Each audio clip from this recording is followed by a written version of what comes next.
Le royaume de Magzen était dirigé par le jeune roi Mimi VI, un souverain à la arrogant et fier et au port altier.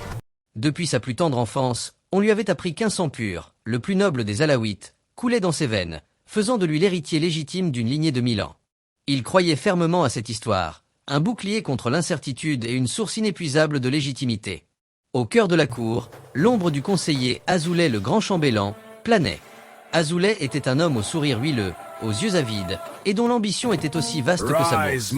Égocentrique et véreux, il s'était enrichi en tissant un réseau complexe de dettes et de faveurs, mais il convoitait le pouvoir suprême.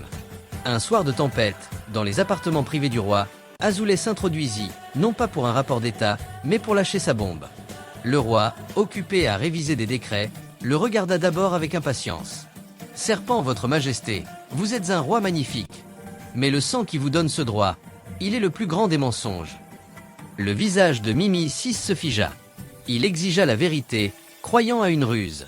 Azoulay, avec une délectation non dissimulée, dévoila l'ignoble secret.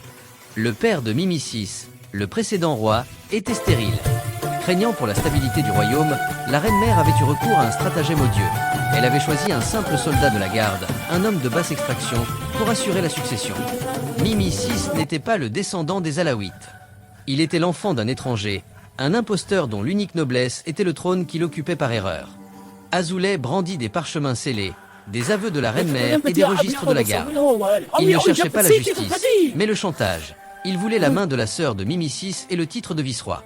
La vérité frappa Mimi VI non pas comme un coup de poignard, mais comme la chute d'un royaume. Sa lignée, sa fierté, son identité, tout n'était qu'une mise en scène élaborée. Le monde, jusque-là stable et juste, se transforma en une mascarade dégoûtante. La colère du jeune roi fut un feu dévorant. Elle ne visait pas seulement Azoulay, mais tout le monde. La reine-mère pour sa trahison, la cour pour son silence, le peuple pour sa naïveté, et même la religion pour sa moquerie. Il refusa le chantage. Mais au lieu de faire exécuter Azoulay, il le laissa en vie, lui promettant un sort pire que la mort. Feu le roi Mimi VI, vous avez détruit mon sang, Azoulay. Maintenant, je vais détruire le vôtre, et la décence de ce royaume. Vous vouliez un roi illégitime? Vous aurez un tyran sans honneur.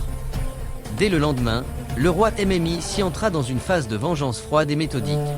Il renvoya les conseillers honnêtes et plaça des hommes de paille cupides au poste clé, les obligeant à se corrompre ouvertement. Il augmenta les impôts jusqu'à l'absurdité, pillant les nobles et le peuple. Il fit emprisonner des innocents sur des accusations forgées de toutes pièces, juste pour prouver que la justice n'était qu'une illusion. Le roi devint une caricature vengeresse. Il utilisait le trône, qu'il considérait désormais comme volé, pour punir le monde entier de sa propre imposture. En l'espace de quelques mois, le Magzen passa du royaume de la lumière à celui de l'ombre, dirigé par un roi dont la véritable lignée importait peu, car son cœur était maintenant le plus illégitime de tous. Il ne cherchait plus la gloire, mais la destruction de l'héritage qu'on lui avait donné. Histoire et inspirations de Cheikh Abdellah d'Itarek Ibn Ziyad.